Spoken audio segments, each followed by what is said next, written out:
Hi, everybody. Welcome back. I'm here with Andrea. I always want to call you Andrea Sava. You can Andrea for Brooks today. from Sava. Yeah. Good to be with you. We're talking about women in cannabis. I want to start by asking you the question, how do you coach women to not be afraid of cannabis? Okay, so I think again, when you're trying to do something like this, it's being clear. And then, yeah, the demystification of cannabis it's not easy. It's not like one silver bullet. But again, it's talking about, what do you want to use this for? How can this be helpful for you? And then breaking down the different ways that cannabis can be used. So it's not just this overwhelming thing that's like, oh my God, I have to learn about THC and CBD and terpenes and this and that and how this all works together. So I think just kind of showing people that this is a plant with many applications, many benefits, a couple things that may not be as ideal, and then starting with, and how best can we use it for you? And just kind of trying to break it down simply because there's a lot to learn. And yes, it can be overwhelming, but you don't need to learn everything at once. And so where do you find, from a product standpoint, most women end up starting? Most women end up starting with tinctures. We also do see a lot of women liking chocolate edibles.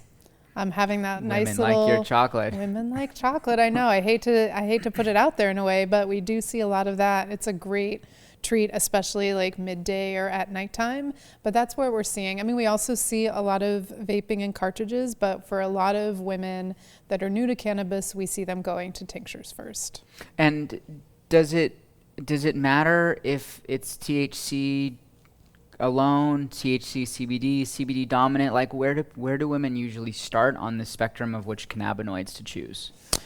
I think, again, it depends on the issue. So it's not ever one size fits all. So we want to really understand the specific issues that women are trying to use, or each woman is trying to address. But CBD is often a great gateway point for women, especially if they're completely new to cannabis, are nervous about the psychoactivity. This is a way that feels safe, that's not going to get someone high, and that can start experimenting to see if this is going to work. And there's different ratios, which is wonderful. So there can be high CBD tinctures, like a 20-to-1 or 10-to-1, where there's 20 parts CBD and 1 part THC, or things like a 4-to-1, 3-to-1, or balance. So, and those can all be used a bit differently. They might have other herbs involved. So kind of breaking it down. What does this mean? Why is there a ratio? And then starting from there. I'll also say, because I don't feel like topicals get enough love as they deserve. And I kind of think the reason people, if they haven't tried a topical, you don't know how good it can be. And taking a little venture in that and trying a cream or trying a soak can be so amazing. So I just always want to give topicals a little extra plug. Yeah. I think a lot of people and women would say taking cannabis every day is crazy, right? Why would you say that that's not the case? I think there's a lot of things that we take every day to manage our well-being that's, different people might think other people's habits are crazy. I think this is a part of everyday wellness, and to not be thinking of it as a drug, but as something that's plant-based medicine that's going to help you get through the day. So it's also when someone says taking cannabis every day is crazy, maybe they're envisioning someone who's like smoking like spliff after spliff and getting high and not being able to function and go to work. That's not what we're talking about here. We're talking about experimenting with low dose and also a lot of non-psychoactive applications. And again, this is part of everyday wellness. So this can be taking some tincture either before a workout or afterwards, or rubbing some infused oil after a workout and just giving yourself like that self-massage that I was talking about. This is just taking good care of oneself. And I think that's something we could all improve upon a lot in our society. It's, how many times do we make resolutions to, I want to exercise more. I want to have more yoga in my life. I want to meditate. I want to stretch. All of these things are hard, but you can always work on building a better self-care routine, and there's no reason that cannabis can't be an active part of that. I think that a lot of women also, not just women actually, a lot of everyone has the fear that cannabis is not safe, it's highly addictive, that it might have contraindications with some of the other things I'm doing. So how do you address those kinds of concerns that are really scary for people? Sure. Again, I think it's going back to what does someone want to use cannabis for? What are they afraid that cannabis will happen to them? I think those are the first things. And then talking through a product really secure, like completely with someone, and finding a product where you can break down everything about it. So, finding this tincture, which is the cannabis is grown in this way, and then walking someone through all the ways that a product was created can really help someone feel safe about it. And we really want people, it is a big mission of mine to destigmatize this and make cannabis feel safe, because it can be safe. And you need to know what you're trying out. I like destigmify. I haven't heard that before. That's cool. I like that. That just gave me a little idea. Destigmify. So you mentioned some specific products, and I'd love to hear a little bit more detail on why somebody would use these specific products. So why would somebody use bath salts with cannabis? Okay, so I was mentioning earlier, bath salts on their own have great properties, right? And they help with inflammation and drawing toxins out of the skin. But what we can find with cannabis is, we have receptors both in our body and on our skin to absorb cannabis. So when you're using a topical, whether it's a lotion or a bath salt, it was helping by going into your skin as well. And when you're doing a soak, not only does it go into your skin, but it can also absorb through, I'm totally suppositories. Suppositories. You looked a little. It's appropriate for you to talk about that here. Well, yes, suppositories. But also, it will absorb into the body. And these are great ways that you can have extra treatment with regards to inflammation. It's more and it's an additional tool. It's not always in replacement of, and sometimes it can be in replacement of, but these things can work synergistically. So it's really about boosting the relaxation or boosting the potential of battling inflammation. When you're having something that's infused with cannabis, it's kind of addressing it in different ways and helping the body in different ways. Yeah. I think that a lot of people are quite nervous about THC, and so you get pushed into high CBD strains. I'm curious, from your experience, why would somebody actually have a better experience with a high THC product? Sure. So with certain types of pain, it really might be necessary to have something that's high THC, or especially with sleep. And some people can get a sleepy reaction to high CBDs, but I would say overall, higher THC products are great for sleep. They help with the sleep cycle. They will keep you in that deeper sleep stage. And so again, though, when we're talking about high CBD versus high THC, again, this is a big gray area. So what could be high for someone is not high for someone else. So starting with a low dose edible, even pecans that are 2 to 3 milligrams of THC, but not with the CBD, for someone that's just a THC product, but it's still low dose on the spectrum. And having 2 of those can provide so much benefit. And then you're not, on another planet, you're still with yourself and can be having that benefit, but it might need to be THC sometimes. It can help with the sleep, it can help with pain. It's so good for muscle soreness and muscle tension. So I don't want people to be afraid of it. I don't want women to be afraid of it. But again, it's kind of just like dipping your toe into the water and trying a couple things first. Have you found that the psychoactivity of THC has been also good for the way you think about yourself and your life? Has it had kind of a self-reflective quality to you that's been valuable, or no? For me, yes. And I definitely have spoken to so many women that have had that experience, and it can produce that euphoria feeling, that bliss feeling. So I think, again, when people are talking about fear of getting high, a lot of times it's referencing potentially a bad previous experience, or they've heard of overdose, basically. Yeah, just the unknown is scary. Or you heard of someone or a friend who had a bad experience, and who wants an unpleasant experience? No one. We're all trying to improve our lives, not make them worse. Mm-hmm. So I think it's the fear of the unknown that kind of pushes people in that direction, but you can get so much benefit from these experiences with THC, and it's good to address those too. That, like they were saying, those feelings of euphoria or bliss, or just feeling calmer, not having anxiety. So people are using THC for depression and uplifting your mood. And it's important to look at that. I don't want to just have THC dismissed. Yeah, I'll tell you from my side, I believe there is a opportunity with THC in particular for incredible life transformation. And that I think there's a whole almost genre of content or personal development that I would call it, of blending THC with, whether it's life coaching or personal development work, because I just think that there's some unique way this plant opens us up to looking at ourselves in the world in a different way. So hopefully one of these days that will manifest.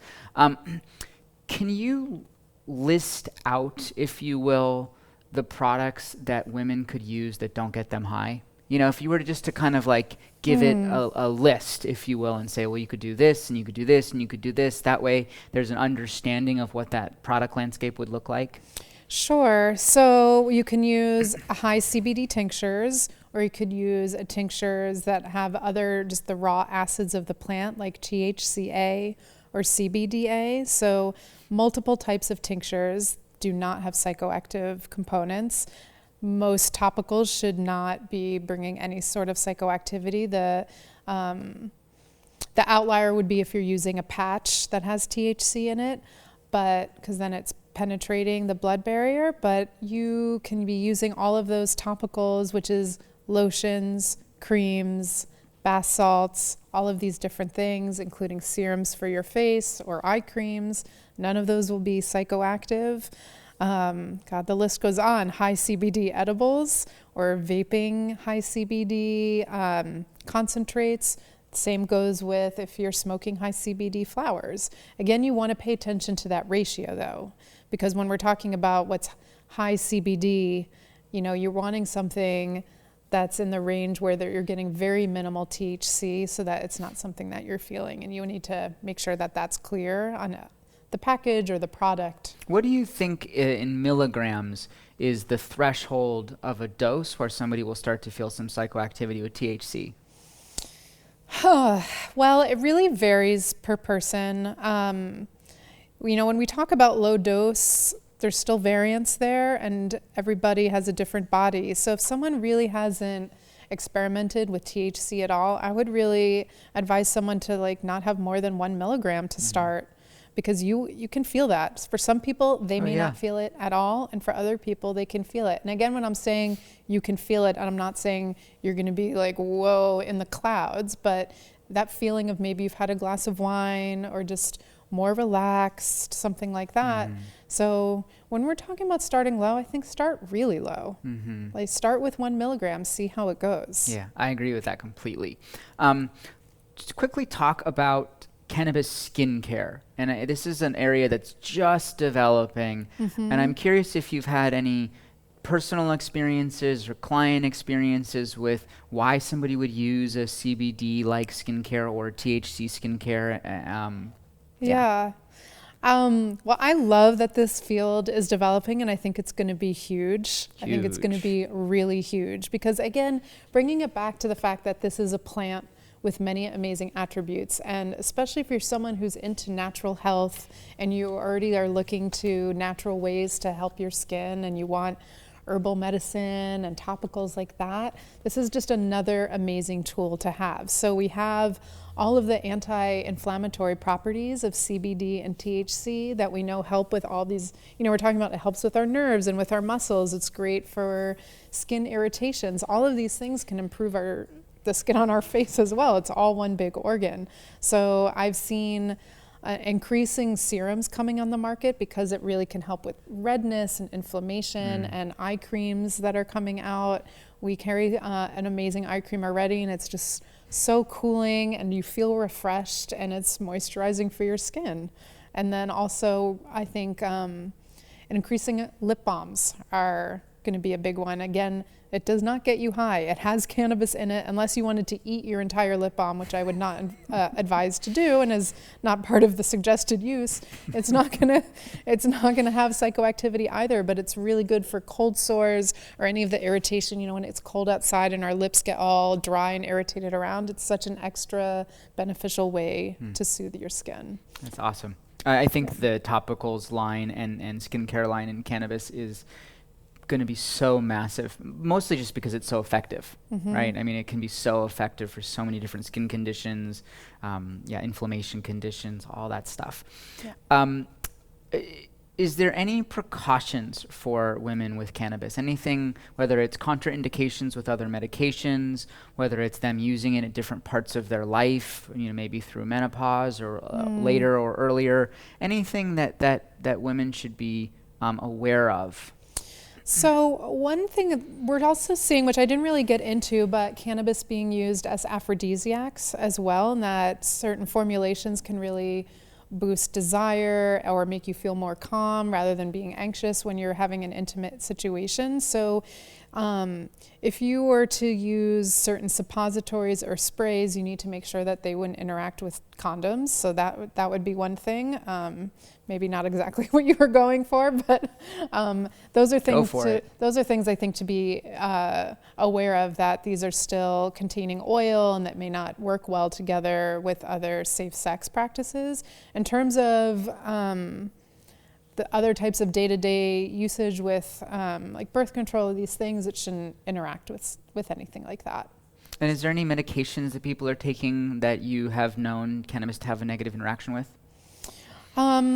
Not that we've had personal experience with, but we do work with nurses and doctors specifically. So I think if someone has very serious chronic health issues, it's really beneficial to talk with someone who's a licensed healthcare provider.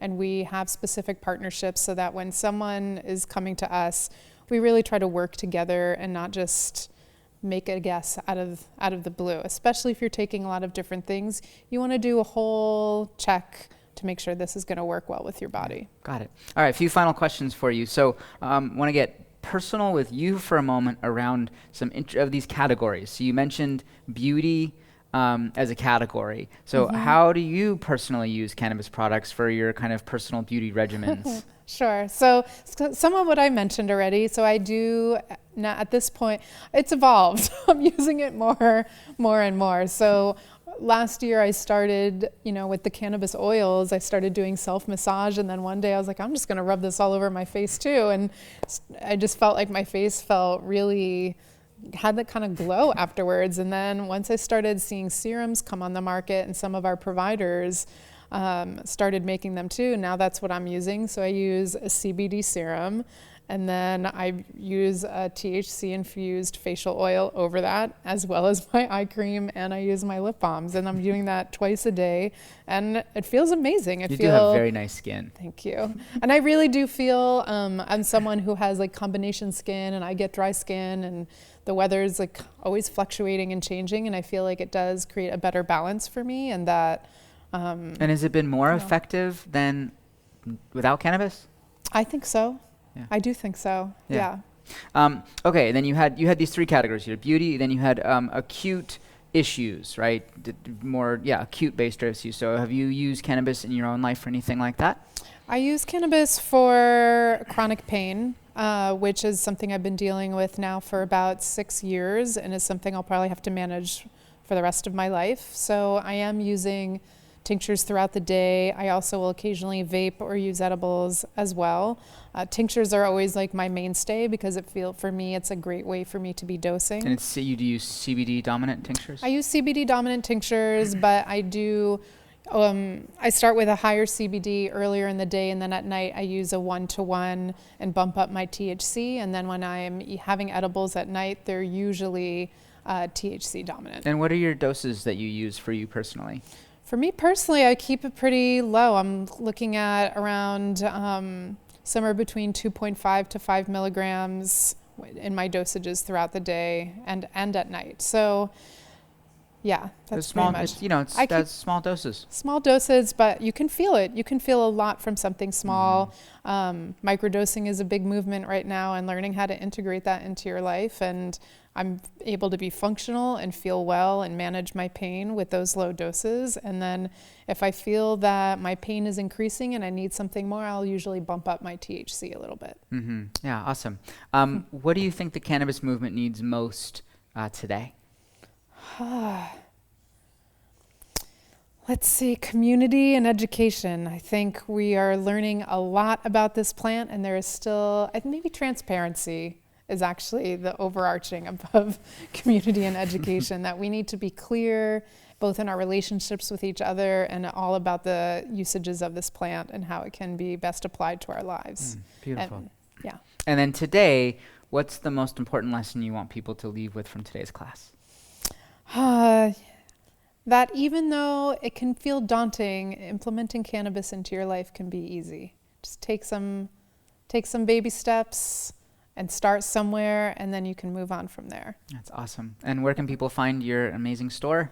You can find us at www.getsava.com, and you can email us at info@getsava.com. And that's California people only at California the moment, patients, yes. Unfortunately, it's just California patients at this time. We're hoping those outdated laws change. But Yep. thanks so much for being here. This was Thank a lot of you. fun. I had a great time. Awesome. Thanks. Thank you for being here with us as well. We hope you learned something about our favorite plant. Thanks so much, everybody. We'll see you next time.